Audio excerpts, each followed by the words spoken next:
ಮುಗಿಸ್ತೀನಿ. ಎಲ್ಲಕ್ಕಿಂತ ಹೆಚ್ಚಾಗಿ ಅಂತಂದ್ರೆ ಹಿಂದಿನ ಒಂದು ಸಭೆ ನಡೀತು, ಎಲ್ಲರೂ ಆಕ್ಟಿವ್ ಆಗಿ ಪಾರ್ಟಿಸಿಪೇಟ್ ಮಾಡ್ತಾ ಇದ್ರಿ, ನಾನು ನೋಡ್ತಾ ಇದ್ದೆ.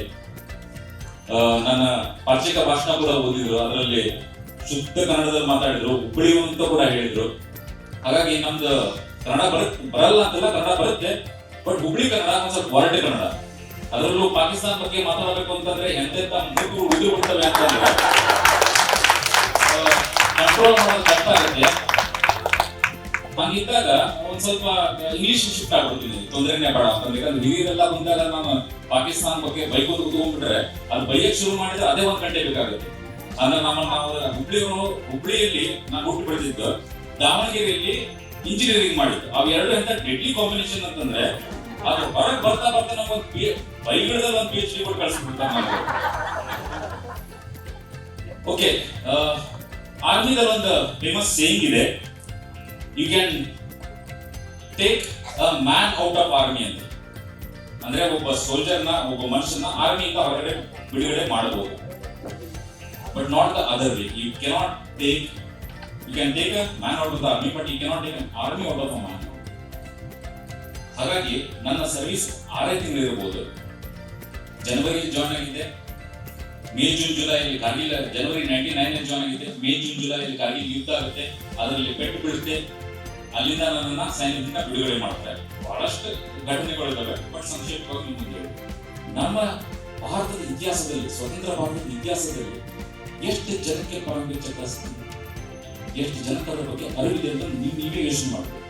ಎಷ್ಟು ಜನಕ್ಕೆ ಪರಮವೀರ ಚಕ್ರ ಸಿಕ್ಕಿದೆ, ಎಷ್ಟು ಜನಕ್ಕೆ ಜೀವಂತವಾಗಿದ್ದಾಗ ಸಿಕ್ಕಿದೆ, ಎಷ್ಟು ಜನಕ್ಕೆ ಮರಣೋಪರಾಂತ ಸಿಕ್ಕಿದೆ, ಅದರಲ್ಲಿ ಇವತ್ತಿಗೆ ಎಷ್ಟು ಜನ ಬದುಕಿದರೆ, ಎಷ್ಟು ಜನಕ್ಕೆ ಗೊತ್ತಿದೆ. ನಮಗೆ ಎಲ್ಲೋ ನಾವು ನಮ್ಮ ಎಜುಕೇಶನ್ ಸಿಸ್ಟಮ್ ಅಲ್ಲಿ ಎಲ್ಲೋ ಫೇಲ್ ಆಗಿಲ್ಲ ಅನ್ಸಲ್ವಾ?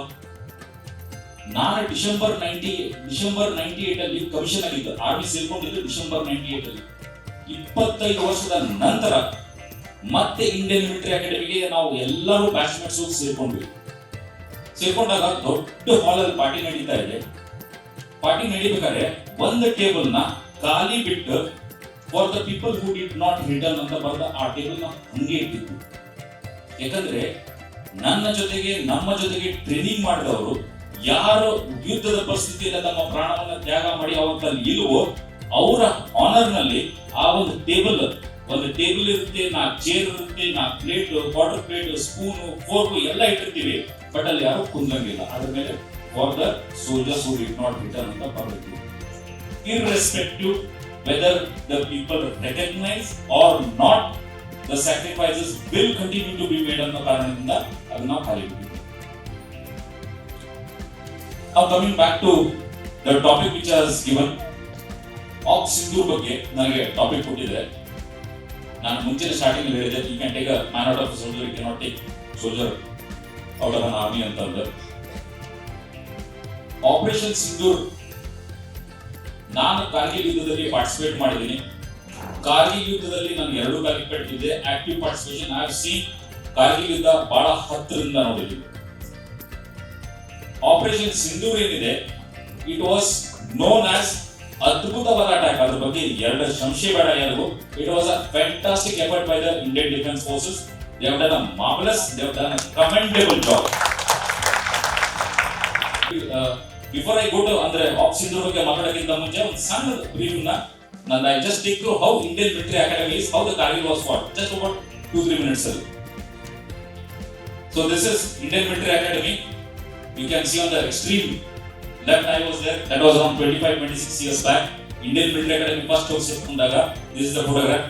Next, ನಮಗೆ ಜಂಗಲ್ ವಾರ್ಫೇರ್ ಕಲಿಸಿರ್ತಾರೆ, ಜೊತೆಗೆ ಮೌಂಟೇನ್ ವಾರ್ಫೇರ್ ಕಲಿಸಿರ್ತಾರೆ. ಅಂದ್ರೆ ಜಂಗಲ್ ಅಲ್ಲಿ ಕರ್ಕೊಂಡು ಹೋಗಿ ನಮ್ಮನ್ನ 2-3 ದಿನ ಬಿಟ್ಟು ಬಿಡ್ತಾರೆ, without food, without water, so that we get accustom to that kind of a life.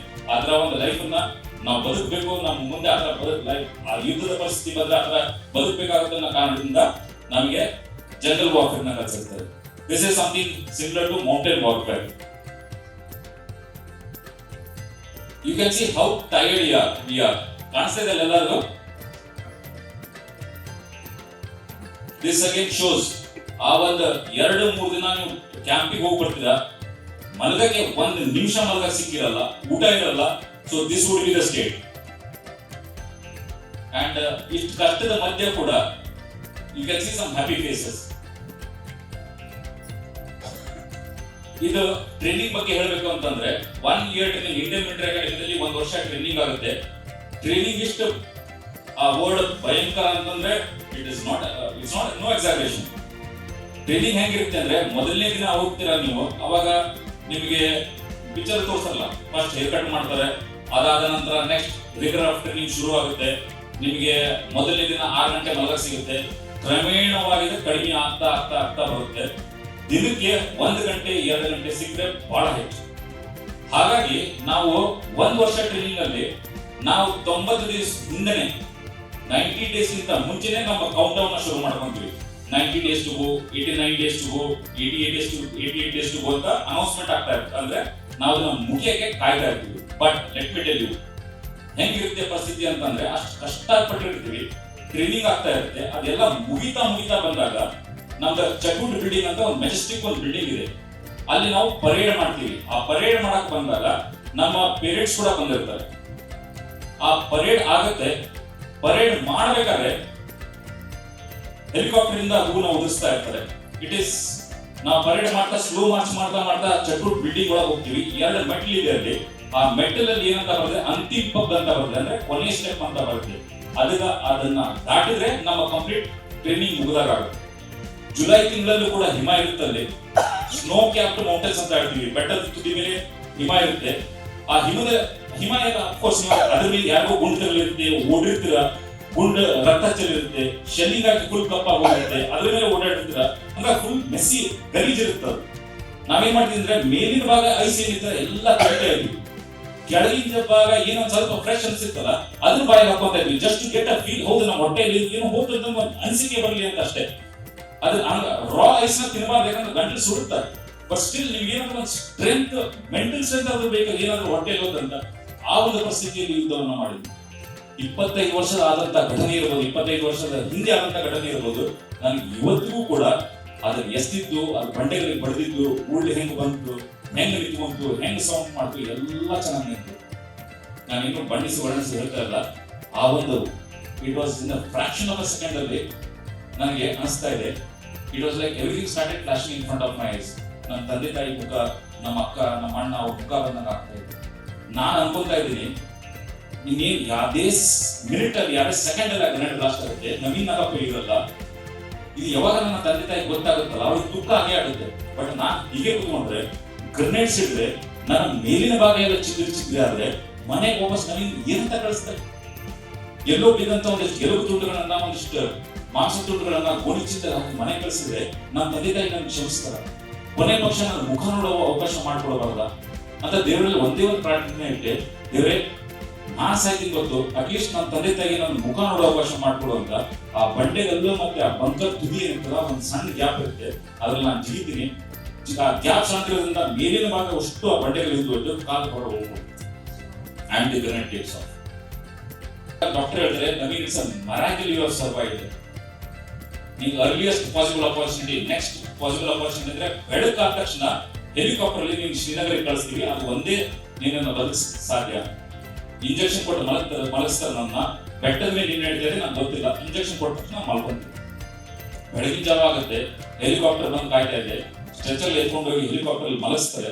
ನನ್ನ ನರ್ಸಿಂಗ್ ಅಸಿಸ್ಟೆಂಟ್ ಕೂಡ ಜೊತೆಗಿದ್ದಾರೆ. ಆ ಹೆಲಿಕಾಪ್ಟರ್ ಪೈಲಟ್ ಏನ್ ಹೇಳ್ತಾರೆ ಅಂದ್ರೆ, ತುಂಬಾ ಮೇಲೆ ಹಾರಬೇಡಿ, ತುಂಬಾ ಮೇಲೆ ಹಾರಿದ್ರೆ ಮಿಸೈಲ್ ಇಂದ ಶೂಟ್ ಮಾಡ್ತಾರೆ, ಲೋ ಫ್ಲೈಂಗ್ ಅಲ್ಲಿ ಇವ್ರನ್ನ ಶ್ರೀನಗರ್ ಕರ್ಕೊಂಡು ಹೋಗಿ ಅಂತ. Flight take off, helicopter take off ಆಗುತ್ತೆ, ಸ್ವಲ್ಪ ದೂರ ಹೋಗುತ್ತೆ. ಸ್ವಲ್ಪ ದೂರ ಹೋದಾಗ ನನ್ನ ನರ್ಸಿಂಗ್ ಅಸಿಸ್ಟೆಂಟ್ ನನ್ನ ಜೊತೆ ಕುಂತವರು ಎದ್ದೇಳಿಸ್ ನನ್ನ ಹೇಳ್ತಾರೆ, ಕೋಟ್ ಅನ್ ಕೋಟ್ ಸಾರ್, ಡಾಕ್ಟರ್ ಎದ್ದೇಳ್ಬೇಡ ಅಂತ ಹೇಳಿದ್ರೆ. ಬಟ್ ಅಲ್ಲಿ ನೋಡಿ 0.4875 ಮೇಲೆ ಭಾರತದ ಬಾವುಟ ಹಾರ್ತಾ ಇದೆ. ಎಂತ ಒಂದು ಸಂದರ್ಭ, ಎಷ್ಟು ಖುಷಿ ಆಯ್ತು ಅಂತಂದ್ರೆ, ಅವಾಗ ನಾನು ಅನ್ಕೊಂತಾ ಇದ್ದೆ, ನಮಗೆ ಈಗ ಬದುಕಿಯೋ ಸಾಯ್ತೀಯೋ ಗೊತ್ತಿಲ್ಲ, but mission has been accomplished, the task has been completed. ಭಾರತೀಯ ಸೇನೆ ನಿನಗೆ ಏನೊಂದು ಕೆಲಸವನ್ನ ಕೊಟ್ಟಿದ್ದು, ಆ ಕೆಲಸವನ್ನ ಸಕ್ಸಸ್ಫುಲಿ ಕಂಪ್ಲೀಟ್ ಆಗಿದೆ ಅಂದ್ಕೊಂಡು ಅಲ್ಲೇ ಎದ್ದು ಕೂತ್ಕೊಂಡು ಸಲ್ಯೂಟ್ ಮಾಡಿದೆ. ಸಲ್ಯೂಟ್ ಮಾಡಿ ಮಲಗ್ತಾ ಇದ್ದೀನಿ. ಅವಾಗ ನರ್ಸಿಂಗ್ ಅಸಿಸ್ಟೆಂಟ್ ಮತ್ತೊಂದು ಮಾತನ್ನ ಹೇಳ್ತಾರೆ, ಸಾಧಿಸ್ಕೆ ನಿಮ್ಗೆ ಕಿಮ್ಮತ್ ಚುಕಾಯಿ ಅಂತ. ಇದಕ್ಕೊಂದು ದೊಡ್ಡ ತ್ಯಾಗ ಬಲಿದಾನ ಮಾಡಬೇಕಾಗಿ ಬಂತು. ಅವಾಗ ಕೇಳಿದೆ, ಉಸ್ತಾದ್ ಹಮ್ನೆ ಕ್ಯಾ ಕಿಮ್ಮತ್, ನಾವ್ ಏನ್ ಕಳ್ಕೊಂಡ್ವಿ ಅಂತ. ಅವಾಗ ಅವ್ರು ಸಾಕು ಕ್ಯಾಪ್ಟನ್ ವಿಕ್ರಮ್ ಹತ್ರ ನಹೀರೆ. ಸೊ ಅದನ್ನ ಕೇಳಿದ ತಕ್ಷಣ ನಾನು ಪ್ರಾಬ್ಲಿ ಸೆಮಿ ಅನ್ಕಾನ್ಶಿಯಸ್ ಸ್ಟೇಟ್ ಇದ್ದೆ, ಅನ್ಕಾನ್ಶಿಯಸ್ ಸ್ಟೇಟ್ ಆದ್ರೆ. ಅದಾದ ನಂತರ ಶ್ರೀನಗರ ಕರ್ಕೊಂಡ್ಬಂದ್ರೆ ಇನ್ಫೆಕ್ಷನ್ ಕಂಟ್ರೋಲ್ ಆಗಲ್ಲ, ಡೆಲ್ಲಿ ಕರ್ಕೊಂಡ್ಬರ್ತಾರೆ, 21 ತಿಂಗಳು ಹಾಸ್ಪಿಟಲ್ ಅಲ್ಲಿ ಇರ್ತೀನಿ. ಅದಾದ ನಂತರ ನನ್ನನ್ನು ಮೆಡಿಕಲಿ ಡಿಸ್ಚಾರ್ಜ್ ಮಾಡ್ತಾರೆ. So that is my short service. This all we are spoken about 9 terror camps ಹೊಡಿದ್ವಿ, 11 ಏರ್ ಬೇಸ್ ನೋಡ್ತೀವಿ, ರಡಾರ್ ಸ್ಟೇಷನ್ ನೋಡಿದ್ವಿ. ಅವ್ರು ಏನಿದ್ರು ಗೊತ್ತಾ ಅದಕ್ಕೆ ಹೆಸರು? ನಾವೇನು ಆಪರೇಷನ್ ಸಿಂಧೂರ್ ಅಂತ ಹೇಳಿದ್ವಲ್ಲ, ಬುರ್ಯಾನ್ ಉಲ್ ಮರ್ಸೂಸ್ ಅಂದ್ರೆ ಇನ್ಪ್ರೆಗ್ನೇಬಲ್ ವಾಲ್, ಅಂದ್ರೆ ಭೇದ ಮಾಡಿದಂತ ಒಂದು ಗೋಡೆ ಅಂತ ಹೆಸರು ಇಟ್ಕೊಂಡಿದ್ರು. ಆ ಗೋಡೆ ಏನನ್ನೂ ತಡೆಯಕ್ಕಾಗ್ಲಿಲ್ಲ. ನಮ್ಮವ್ರು ಯಾರು ಬೇಕೋ ಯಾವಾಗ ಬೇಕೋ ಅವಾಗ ಮಿಸೈಲ್ ಶೂಟ್ ಮಾಡ್ತಾರೆ. ಪಿನ್ ಪಾಯಿಂಟ್ ಅಕ್ಯುರಸಿ ಅಂದ್ರೆ 300 ಕಿಲೋಮೀಟರ್ ಒಳಗಡೆ ಹೊಡೆದ್ರೆ 100 ಕಿಲೋಮೀಟರ್ಸ್ ಒಳಗಡೆ ಹೊಡೆದ್ವಿ, ಬಟ್ 200 ಕಿಲೋಮೀಟರ್ ಒಳಗಡೆಯಿಂದ ಫೈರ್ ಮಾಡ್ತೀವಿ. ಸೊ ಅರೌಂಡ್ 300 ಕಿಲೋಮೀಟರ್ಸ್ ಹೊಡೆದ್ರೆ 1 ಮೀಟರ್ ಅಕ್ಯುರಸಿ ಹೊಡೆದಿದ್ದೀವಿ ಅಂದ್ರೆ it's a great achievement. So what I meant to say was, world was shocked at India's giant leap. ನಾವು ಯಾಕಂದ್ರೆ ಒಂದು ಅದ್ಭುತವಾದ ರೆಸ್ಪಾನ್ಸ್ ಮಾಡಿದ್ವಿ. ಚೈನಾದವ್ರಿಗೆ ಯಾಕೆ ಗುರಿ ಬಂತು ಅಂತಂದ್ರೆ ಅವರ ರಡಾರ್ ಸಿಸ್ಟಮ್ ಏನಿತ್ತು, ಅವರು ನಮ್ಮೊಂದು ಏರ್ಕ್ರಾಫ್ಟ್ ನ ಕ್ಯಾಚ್ ಮಾಡಕ್ಕಾಗ್ಲಿಲ್ಲ, ನಮ್ಮೊಂದು ಮಿಸೈಲ್ ನ ಕ್ಯಾಚ್ ಮಾಡಕ್ಕಾಗ್ಲಿಲ್ಲ, ನಮ್ಮೊಂದು UAV ಆಗ್ಲಿ, ನಮ್ಮೊಂದು ಡ್ರೋನ್ ಆಗ್ಲಿ ಒಂದನ್ನು ಹಿಡಿಯಕ್ಕಾಗ್ಲಿಲ್ಲ. ಸೊ ಒಂದ್ ಕಡೆ ಇವ್ರು ಹುಡ್ಕೊಳ್ತಾ ಇದ್ರೆ, ಒಂದ್ ಕಡೆ ಇನ್ನೊಂದೇನು ನಾವು ಗಮನ ಹರಿಸ್ಬೇಕಂತಂದ್ರೆ, Israel and Russia our best partners. Israel ಮತ್ತು ರಷ್ಯಾ, ಇಸ್ರೇಲ್ ಯುದ್ಧದಲ್ಲಿ ಇನ್ವಾಲ್ವ್ ಆಗಿದೆ, ರಷ್ಯಾ ಯುದ್ಧದಲ್ಲಿ ಇನ್ವಾಲ್ವ್ ಆಗಿದೆ. ಸೊ ಇದು ಎಫರ್ಟ್ ಇದೆಲ್ಲ, it is 100% one and only Indian defence forces effort ಇಂದ ಇವತ್ತು ನಾವು ಒಂದು ಇಡೀ ವಿಶ್ವಕ್ಕೆ ನಾವು ಒಂದು ಮೆಸೇಜ್ ಅನ್ನ ಕೊಟ್ಟಿದ್ವಿ. It's no longer the Bharat ಕಡಿ ನಿಂದ वाला भारत नहीं है कि कोई एपिसोड हुआ हम स्टेटमेंट दे देंगे कि ನಾವು ಇದನ್ನ ಖಂಡಿಸ್ತೀವಿ ಅಂತ ಒಂದು ಸ್ಟೇಟ್ಮೆಂಟ್ ಕೊಟ್ಟು ಸುಮ್ ಕುಂದ್ರುವಂತ ಭಾರತ ಅಲ್ಲ, ವಾಪಸ್ ತಕ್ಕ ಶಿಕ್ಷೆಯನ್ನು ಕೊಡುವಂತ ಭಾರತ. ಇವಾಗ ಅವರಿಗೆ ನ್ಯೂಕ್ಲಿಯರ್ ಫೆಸಿಲಿಟೀಸ್ ಬಗ್ಗೆ ಒಂದು ಕೇಳಿರ್ಬೋದು, ನ್ಯೂಕ್ಲಿಯರ್ ಫೆಸಿಲಿಟೀಸ್ ಅಟ್ಯಾಕ್ ಮಾಡಿದ್ವಿ ಅಂತ. ಅದು ಇನ್ನೂ ಹೆಚ್ಚು ಸಂಖ್ಯೆಯಲ್ಲಿ ಹೆಚ್ಚು ಇನ್ಫಾರ್ಮೇಶನ್ ಹೊರಬರಬೇಕಾಗಿದೆ. ಬಟ್ ಏನಾಗಿದೆ ಅಂತಂದ್ರೆ ನ್ಯೂಕ್ಲಿಯರ್ ಫೆಸಿಲಿಟೀಸ್ ನ ಟಾರ್ಗೆಟ್ ಮಾಡಿಲ್ಲ, ನ್ಯೂಕ್ಲಿಯರ್ ಸ್ಟೋರೇಜ್ ಫೆಸಿಲಿಟೀಸ್ ಏನಿತ್ತು, ಅದ್ರ ಎಂಟ್ರೆನ್ಸ್ ಏನಿತ್ತು, ಅಲ್ಲಿ ಒಂದಿಷ್ಟು ಕಡೆ ಬಾಂಬ್ ಹಾಕಿದ್ದಾರೆ. ಜಸ್ಟ್ ಟು ಪ್ರೂವ್, ನೀವು ಯಾವಾಗ ನೋಡಿದ್ರು ನಾವು ನ್ಯೂಕ್ಲಿಯರ್ ಬಾಂಬ್ ಹಮಾರೆ ಪಾಸ್ ನ್ಯೂಕ್ಲಿಯರ್ ಬಾಂಬ್ ಅಂತ ಹೇಳ್ತಿದ್ರಲ್ಲ, ಅವರ ಬಾಯಿ ಮುಚ್ಚಿಸಲಿಕ್ಕೆ ನಾವು ಏನ್ ಮಾಡಿದ್ವಿ ಅಂತಂದ್ರೆ, ಆ ನ್ಯೂಕ್ಲಿಯರ್ ಫೆಸಿಲಿಟೀಸು ಕೂಡ ನಮ್ಮಿಂದ ದೂರ ಇಲ್ಲ, ನಾವು ಮನಸ್ಸು ಮಾಡಿದ್ರೆ ಆ ನ್ಯೂಕ್ಲಿಯರ್ ಫೆಸಿಲಿಟಿನೂ ಹಾಳು ಮಾಡಬಹುದು ಅನ್ನೋ ಒಂದು ಸಂದೇಶ ಪಾಕಿಸ್ತಾನಿಗೆ ಅಷ್ಟೇ ಅಲ್ಲ, ಇಡೀ ವಿಶ್ವಕ್ಕೆ. Thank you ladies and gentlemen.